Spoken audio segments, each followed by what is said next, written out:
Hi everybody. Uh, this is gonna be my assignment for week 6. It's an information speech. The one I have decided to talk about is the problem that we have going on right now in the military. It's been all over the news lately, and a lot of people are talking about it. Is the sexual harassment and sexual assault in the military. And lately on the news, I think it was just last week, I was watching Fox News, and it was all over the news how the sexual harassment and sexual assault has increased so much in the military that's becoming an issue outside of the military. Now the civilian population is getting informed and they're knowing on what's going on in the military. And before anything else, I just want to clarify that the military is actually acting on it. We do have a problem in the military, but we have command policies and we have regulations and we had training several times a year to try to deal with this problem and try to avoid this problem from getting any bigger than what it is. I don't think the problem of sexual assault and sexual harassment is any different in the military than any other entity out there. The reason why the lie is being shined on the military right now is because we are such a professional institution that anything that we do wrong is going to be magnified in the civilian population's eyes.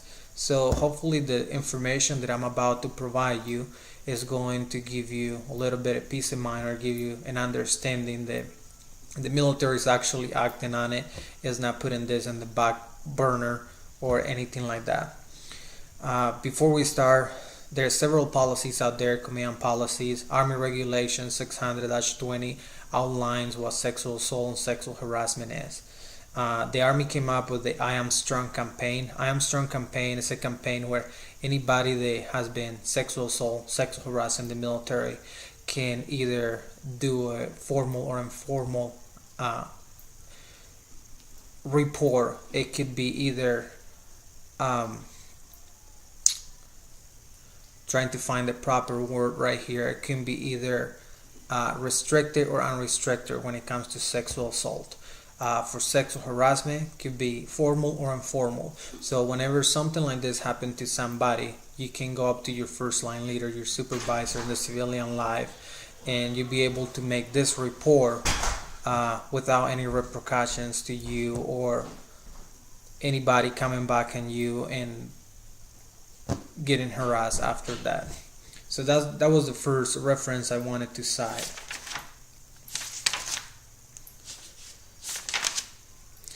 The first thing that we need to know that we need to do is we need to define what's sexual harassment and what's sexual assault.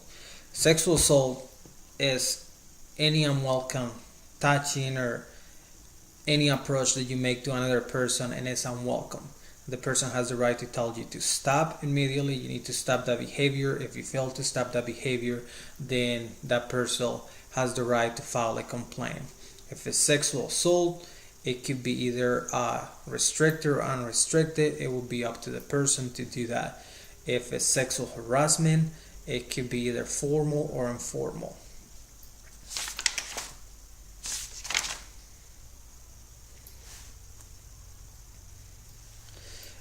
The sexual assault and sexual harassment is taken very serious in the military, and there are legal sanctions for anybody that violates command policy, which is outlined on AR 600-20. And one of them is in Article 15, which the person or the soldier that's found at fault for committing one of those infractions, they're going to hold pay from the soldier. The soldier is going to be mandated to do some extra duty, or depending on the commander, the infraction can be higher. There are 3 types of Article 15. The person can receive either a company grade, a field grade, or a summary Article 15, depending on his actions and the severity of the action. We also have administrative actions. They could be such as counseling. You sit down with the soldier one-on-one if it was sexual harassment and the person told the other person to stop, the soldier stop doing it. You're going to sit down with that soldier, you're going to cancel that soldier, you're going to make sure that that soldier knows where the boundaries are, what the difference is between sexual assault and sexual harassment, and you're going to make a record of this incident.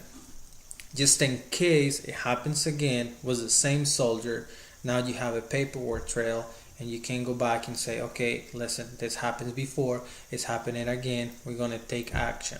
So it's going to be clear. The soldier is going to be clear on what he needs to do. Another legal sanctions that we can use is additional training. If the soldier has a problem, the soldier can be given extra duty or rehab or whatever the case might be. Denial of privilege. We can deny the soldier from privilege. The military is different from the civilian population because we actually have privilege that can be taken away, such as driving on post, going to the PX, which is like a Walmart in the civilian population, but this is our a store on post. So those can be denied from you. Leave, stuff like that could be not denied from you. A letter of reprimand. Soldier can be given a letter of reprimand, can be put on the soldier's pocket, which later on will affect that soldier's career. The soldier could also be barred from re-enlistment. If the soldier has 2-3 years left in the contract and the soldier is barred from doing re-enlistment, once the soldiers get to that time when he needs to re-enlist to continue his military service, he's not going to be allowed to do so. And finally, the soldier can be either separated from the military or discharged, honorable or dishonorable discharge. If it's a dishonorable discharge, more likely you're going to have a very hard time finding a good job on the civilian life. The military is very hard and very strict when it comes to sexual harassment and sexual assault. There is zero tolerance for this behavior. Brothers and sisters in the military do not be to be treated this way. Therefore, we're trying to eradicate sexual assault and sexual harassment within our ranks. We don't need it. We don't want them. It's bad for the mission. It's bad for the morale. It's bad all the way around. There are several ways that you can act and you can stop sexual assault or sexual harassment. The first one is every sexual assault more likely is going to start in some type of sexual harassment. Okay, there are two categories of sexual harassment: hostile environment or quid pro quo.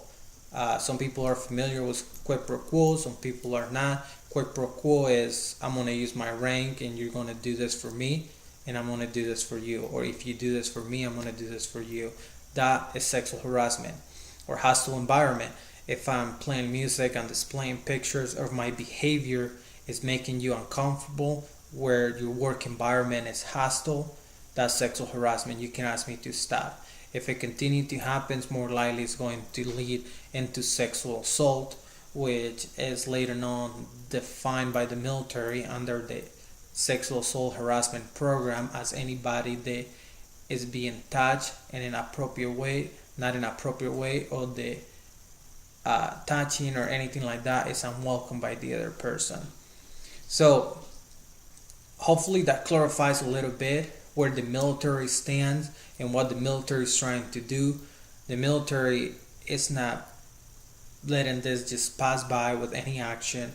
They're being very hard, very strict.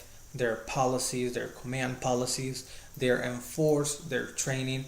We're having training on sexual assault, sexual harassment at least 2-3 times a year. Everybody's well educated on the situation. So hopefully within the next decade, we have zero sexual assaults and zero sexual harassment in the military.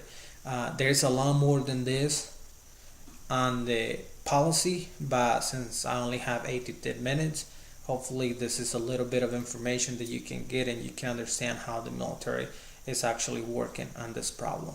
Thank you very much. I really hope you enjoyed this. Bye.